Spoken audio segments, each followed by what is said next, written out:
steps, in the long walks, in the color outside the lines. Put a little more space between living and dying, for more of what money can buy you. Cut a loose dance and a little romancing before it slips right through your hands, man. Make a little room. Oh, yeah. Make a little room. Well, good morning.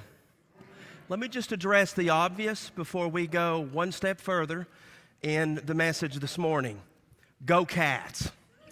I mean, I'm telling you, if you are not a sports fan, you need to watch the replay of that game. Stoops took the Wildcats away to number 6, Ole Miss, and gave it to Lane Kiffin. Let me just tell you. So pray for Lane Kiffin. He's probably curled up somewhere eating donuts this morning, crushing his dreams. But go Cats. If you are not a sports fan, that's the only time I'm going to mention sports today. So you've weathered that storm as we prepare to jump into God's Word together. If you want to go ahead and turn to the Gospel of Luke, chapter 14 with me. That's Luke, chapter 14. And as you're turning there, I want to highlight a couple of things next Sunday. A really big day in the life of our church. First of all, it's our next Discover Southside luncheon. If you're new here to Southside, listen, it's free food. You get to sit down with me. We get to share names, stories. We get to also share some spiritual questions if you have them, or questions about the church. And it's highly conversational. I'm going to explain who we are as a church, what we do, and why we do what we do. But most importantly, I'm hoping to help you, those of you that want to say, Seth, where can I belong? When I come in here on Sundays, there's a lot going on in this direction and that direction. I want to help you take next steps to find that niche of where you can belong here at Southside. So if you are new and if you have not signed up, it's not too late, but do it today. You can sign up at the Welcome Center on your way out this morning, or you can text the word DISCOVER to 859-955-4024. It's not too late. Go ahead and do that. Now, next Sunday is also a first time for me as a pastor.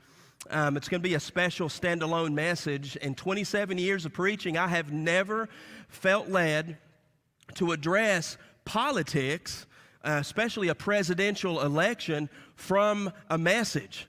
And so until now, so whether you're a Republican, a Democrat, if you consider yourself liberal, conservative, you fall in between, or you'd even categorize yourself as something else in some way, next Sunday's message is a wake-up call for every Christ follower. So make sure you're here next Sunday.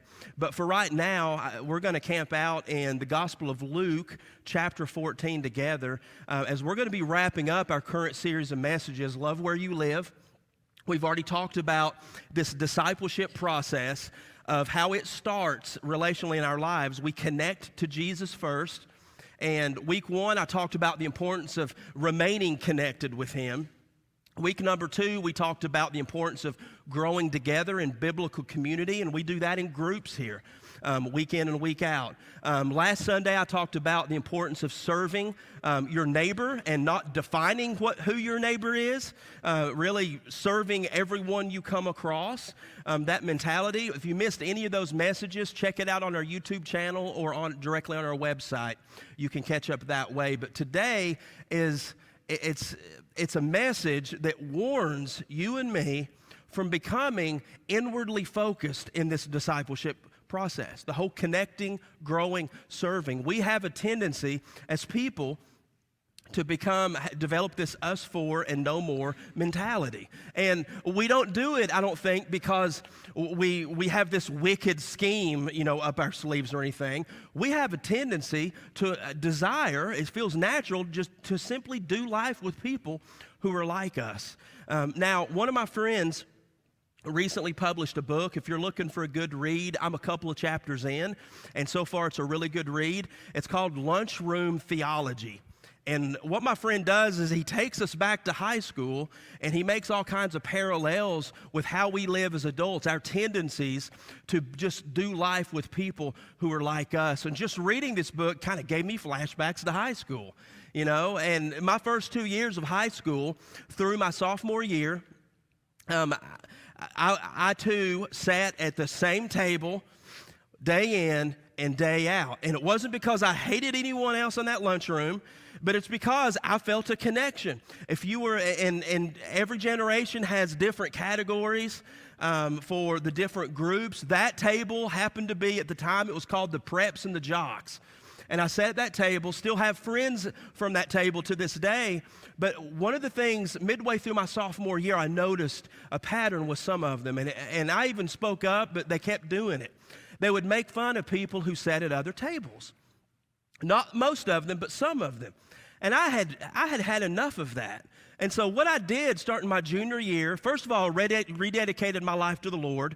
That in itself propelled me to do what I'm about to explain to you. I broke free of that table that I was a part of for 2 years. And I started sitting at the different tables with different cliques of teenagers there. I made friends with the cowboy wannabes at the time. I mean, rednecks, hicks, whatever label they are today. They were at that one of those tables. We had some fun together. I had fun with there was a different category of alternative back in those days. It was like a genre of skateboarders, and there were the Pearl Jam, Nirvanas, people like that. They all kind of clicked together, and I even had some friends at the stoner table.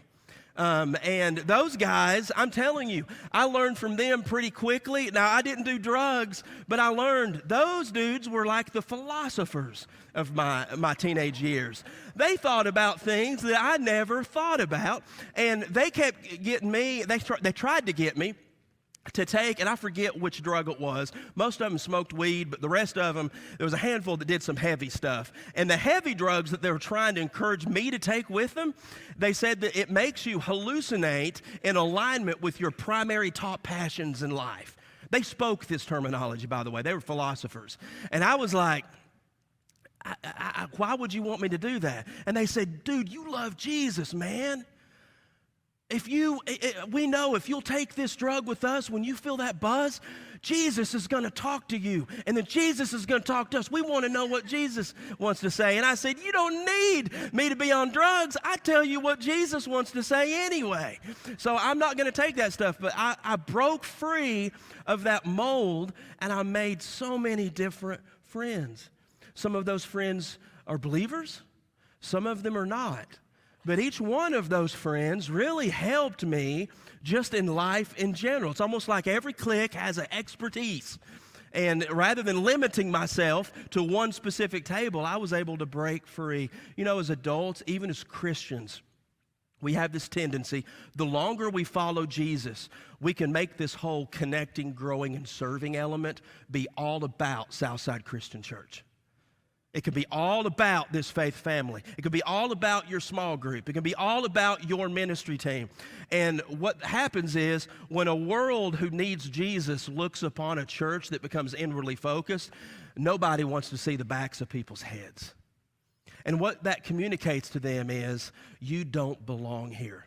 You're not one of us. And we don't want that. I'm not saying we're that way. I don't ever want us to become that way. So I'm encouraging you to open up your heart to this warning story that Jesus tells in Luke chapter 14. Just open up your heart and your mind with me. Verse 1 in this chapter, Luke 14, it kind of gives us the setting. It's actually at a dinner table.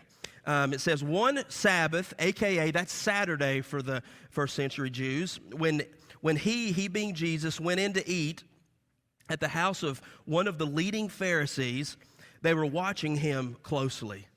So if you've ever had a meal at a table and you felt tension, it's kind of socially awkward, there was a lot of tension at that table. They were not closely watching Jesus to follow him. They wanted to murder him. They couldn't stand him. They were jealous of the crowds who would flock to him. And I don't know what they talked about, the opening chitter-chatter there at the table as they're eating their appetizers. Jesus looks up from his plate as he's reclining, and he notices that there's a gentleman who is not doing well. Whatever he has medically going on in his body, he is all swollen up like with infection. And he is in pain. He's just miserable. And Jesus was so wise. Like, he could see through. This is a trap. He's not one of them. They set him here right across from me just to see what I would do, because it was a Sabbath day. And these religious leaders at this religious leader's house, at that table, they didn't do anything that their man-made rules turned away on the Sabbath day. So they were highly legalistic. Jesus looks at this guy who was suffering. He heals him and sends him on his way. And then when the guy leaves the room, Jesus rebukes those religious leaders, and he said, hey, listen, if you ever had a pet or one of your livestock fall in a ditch, you'd help them on a Sabbath. How much more important is a human being, you hypocrites? And he goes on, and he starts fleeing these challenges at the table, and I don't really know why. I don't know if this next verse that we're going to look at was one of Christ's followers. Maybe he had a handful of them who were there, or maybe it was just a Pharisee who was absolutely clueless. But listen what happens here. Jump ahead, still in chapter 14. Jump ahead to verse 15 with me. It says, when one of those who reclined at the table with him heard these things, he said to him, blessed is the one who will eat bread in the kingdom of God. And that kind of doesn't really strike us in any way, shape, or form. You kind of hear that, you're like, that's kind of like a Sunday school phrase, like he's trying to get in with Jesus. No, there's more to it.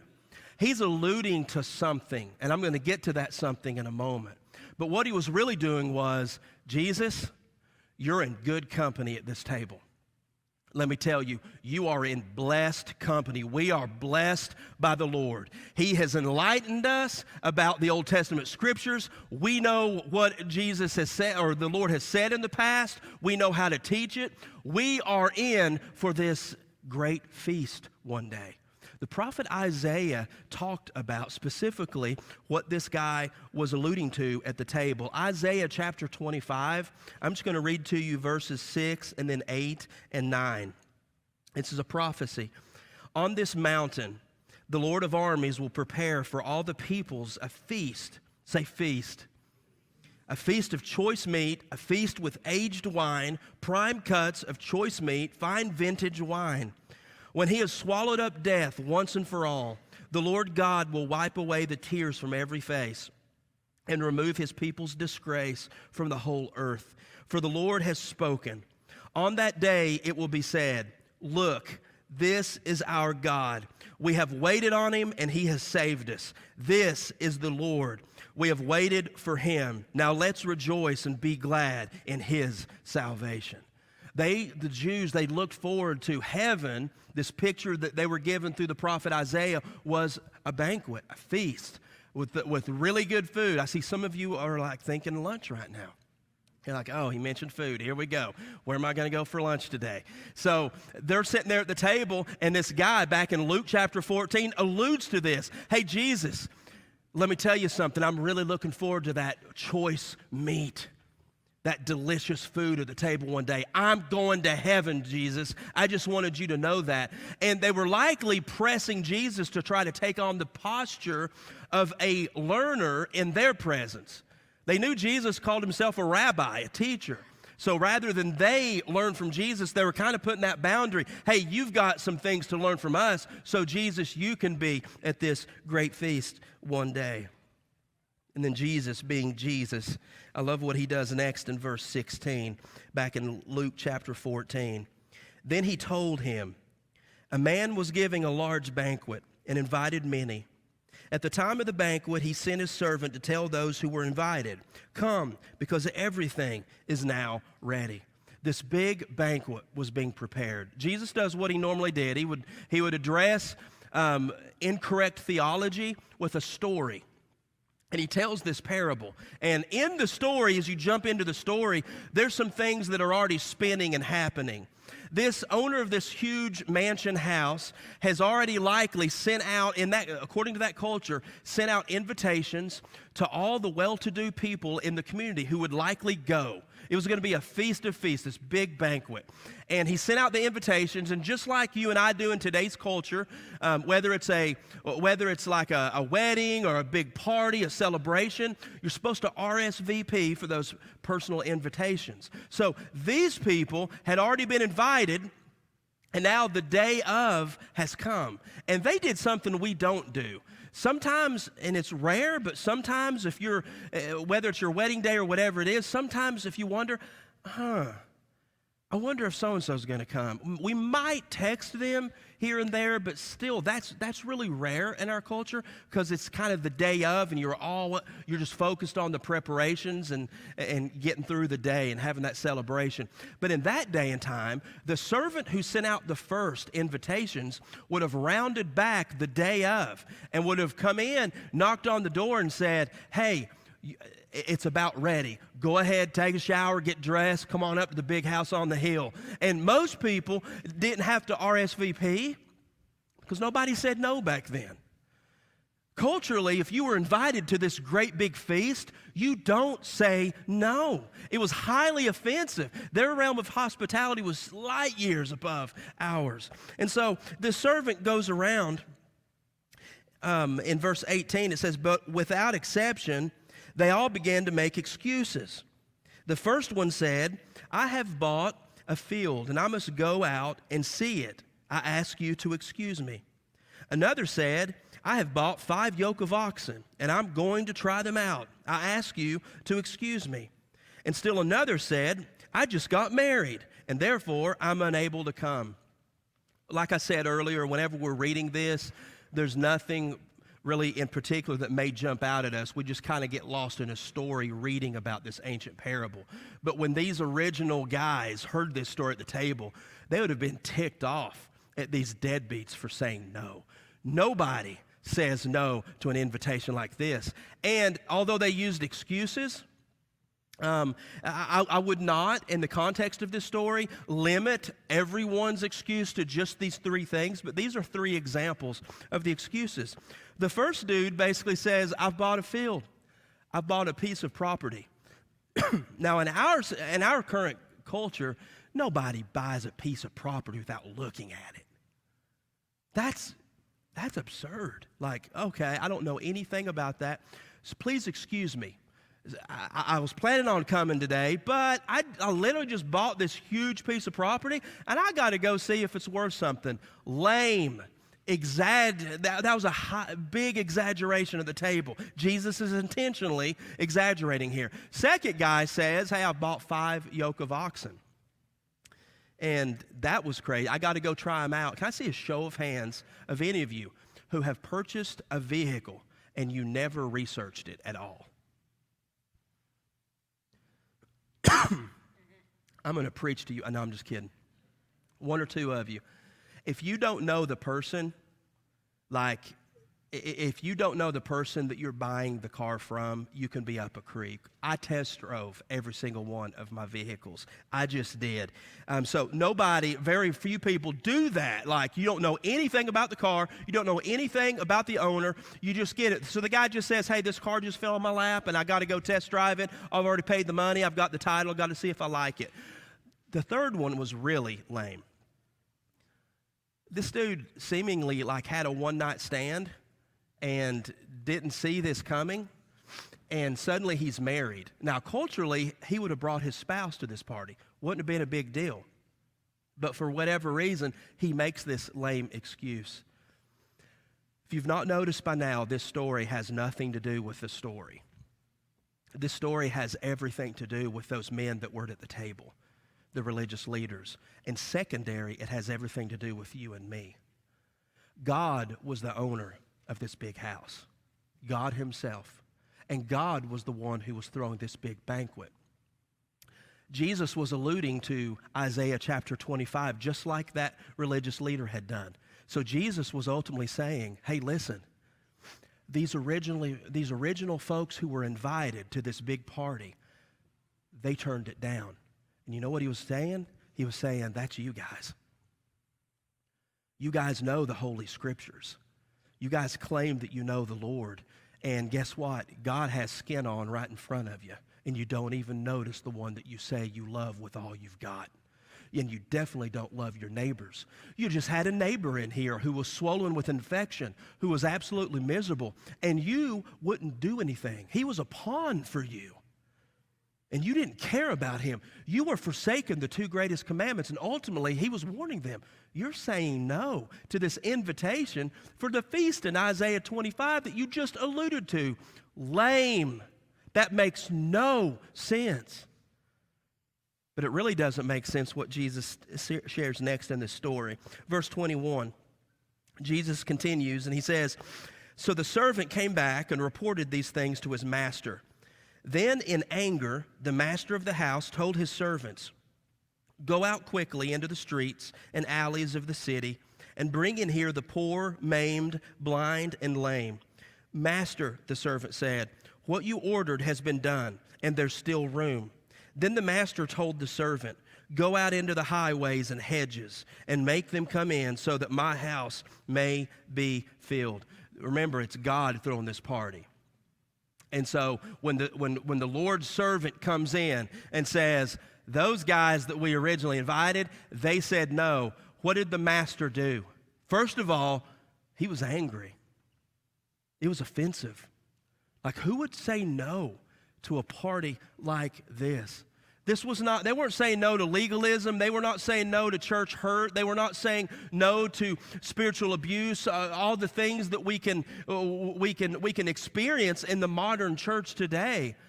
They were saying no to God's invitation to this great feast. And they said no. So the master of the house, the Lord, he says, my table's not going to be empty. I've made this celebration.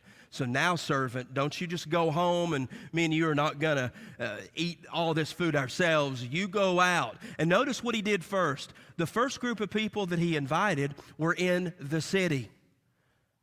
And then the second group of people were still in the city. The lame, the maimed, the blind, the poor. They were still in the city. To be a down and out in the city limits was still a higher level on the social ladder than those who were outside the city limits. But this guy doesn't stop with the invitation just with the down and out, the social outcasts in the city. He says, now you go outside. You go to all the outcasts and you make sure they all know they are welcome here. And they all go up to that hill. I want you to imagine a party like this. I want you to imagine, I don't know about you, but I've been to some parties before where I was highly underdressed. I've been to a handful where I was overdressed. And I'm telling you, I would rather be underdressed at a party than overdressed. But I've been to both of those scenarios. All of these people were below underdressed when they show up. But you know what? It did not affect the wine. It did not affect the food, the appetizers, the main course, the dessert. It was the evening of a lifetime. And not one of the down and out said no. And then the owner of the house, this master of the banquet, says one other thing. Jesus looks at the table and he says in verse 24, for I tell you, not one of those people who were invited will enjoy my banquet. He's talking about the original crop, the cream of the crop, the religious leaders. And sadly, that's true. There were a handful of them, like Nicodemus, Joseph. There was a handful, and early on in the book of Acts, we see there was a small revival that took place, and some of the Jewish religious leaders started coming to the Lord. But most of them didn't, and that's the sad part. Remember, I said this story really has nothing to do with the story. It has everything to do with the religious leaders at the table, but it also has something to do with you and me. Each one of us have been given an invitation toward heaven, this great feast one day. You and I, we've been invited. Every human on this planet has or will receive an invitation. And there's only two kinds of people, because we're all invited. Those who say yes, and those who say no. So what have you done with that invitation? Like today, the way you live. I am very guilty at times of getting distracted. There's been key moments in my life where the Lord has led me to go in a certain direction, and I can be tired, fatigued, distracted. We can give all kinds of excuses.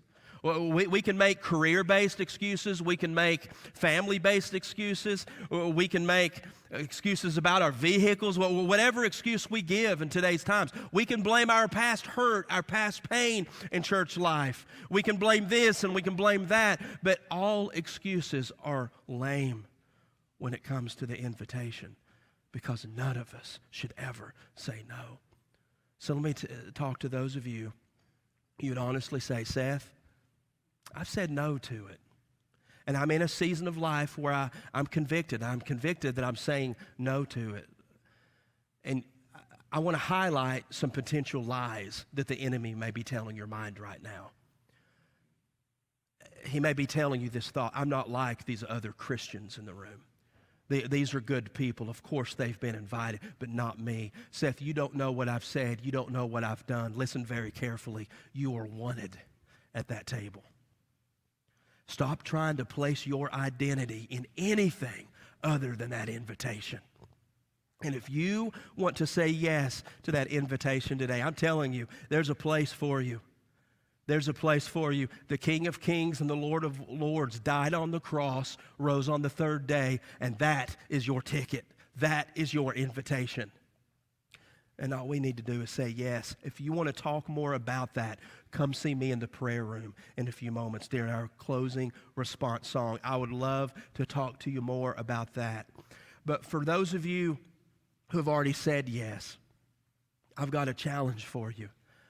Don't let those who are apart from Christ, don't allow them to only experience the back of your head, your garage door, your front door that closes really quickly whenever we get home.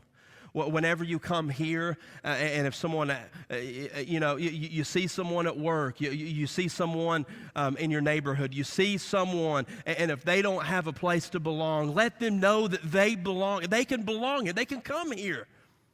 We're a welcoming church. May we never become us for and no more. But the most important thing about this story is, what are we going to do with that ticket? Secondly, as believers, we are called to throw kingdom parties. We are called to actually do something for other people that allows them to catch a glimpse of this eternal party one day. I want to take you back to some preceding verses here. And still in Luke chapter 14, I want to rewind just for a moment and close with these verses. In Luke chapter 14, verse 12, midway, listen to what Jesus says here. He says this to the host of the dinner. And he says, when you give a lunch or a dinner, do not invite your friends, your brothers, your sisters, your relatives, or your rich neighbors, because they might invite you back and you would be repaid. On the contrary, when you host a banquet, invite those who are poor, maimed, lame, or blind, and you will be blessed, because they cannot pay you back, for you will be repaid at the resurrection of the righteous. So if you have said yes to your invitation, our job is to individually and even as a faith family to help people see glimpses of that reality that they are invited to. And Jesus literally told these religious leaders, now you go and you throw a party. Stop gathering with those that just claim to have your same belief system, who dress like you, who look like you, who walk like you and talk like you. Stop limiting yourself to this clique and bust out of it. And the next party you throw, I don't want to see the same faces at this table. Like, you should reach out, invite, like the guy that you just didn't heal in your house, that I had to break your man-made rules to love on him. Go invite them to your table. And so I don't know what that means individually for you, but I trust the Holy Spirit to let you know. And I want to encourage you to lean into him and ask him, who do I need to throw an individual party of some kind for? No strings attached, just to let him know you are loved and you are valued. I was reading this story several months ago now. And when I read it, what I just read to you, the close here of you guys go and do likewise just resonated with me. And so I started praying, and the Lord pressed on my heart for us, Southside, to have a fall outreach, a specific one. So there's been a lot of legwork already, and I just want to give you the details of how you can help. First of all, on November the 16th, we're calling this event the Banquet. That's all we're going to call it. It's simple. Why? Because we're commanded to throw banquets, parties for people. So what we're going to do is we're going to throw a party, a banquet, for the ladies at the Shelley Center of one of the Isaiah House women's homes here in Mercer County. And on any given day, month, there's 60, sometimes up to 100 ladies who are there. These are ladies who have said no to the Lord throughout their life. They have said yes to things that have torn them from their families, from their friends. They've burned bridge after bridge after bridge. And while we're sitting in here together, they might be at a congregation, but a lot of them, especially during the week, they are together. And one of the question marks in their mind is this: am I loved? Is there someone who would give me a second chance? And to communicate that we're a second chance church, I've partnered. Two of my dear friends, Sean and Aaron Meeks, are going to be coming in that very week. Sean is a professional chef. And so Sean is going to help us throw these ladies a 3-course meal. Those who are serving, we're going to dress up, not because we just want to look fancy, but because we love those ladies. And we're going to communicate everything we do with the Lord's hospitality. You are beloved. And we want to be a part of your life. But most importantly, everything about this banquet is supposed to reflect the great banquet from Isaiah chapter 25. And so if you want to help with that, it's going to be November 16th. If you want to help, there's a lot of different ways you can help, like decorating. We're actually going to make the food here on this campus and transport it over. But the way it's going to work there in the Shelley Center is all the food's going to be set up, and Sean and Aaron are going to help us out, those that are serving, in a separate room, and we're actually going to be taking the orders. What do you want as your appetizer? What do you want as your main course? What do you want as dessert? A lot of these ladies may have never been in a sit-down restaurant, and we're going to give them the party of a lifetime with no strings attached. If you want to be a part of that, sign up at the Welcome Center before you leave today, or you can text the word banquet to 859-955-4024. And that's what we're going to do as a church, but I want to go back to the individual challenge, because I don't want us to just think, okay, this is all about an event. This whole message isn't about an event. What is most important is what do we do with this invitation ourselves, and how do we use our invitation to show others that they are invited to. And so I want us to close out like we did last Sunday. We're going to have a moment of silence here. And in that moment of silence, all you'll hear is the worship team. They're going to come out and get set to lead us in a response song time. But as they're doing that, let's just ask the Lord, what do you want me to do individually with this? Who do I need to throw a party for? So let's spend that time in silence together.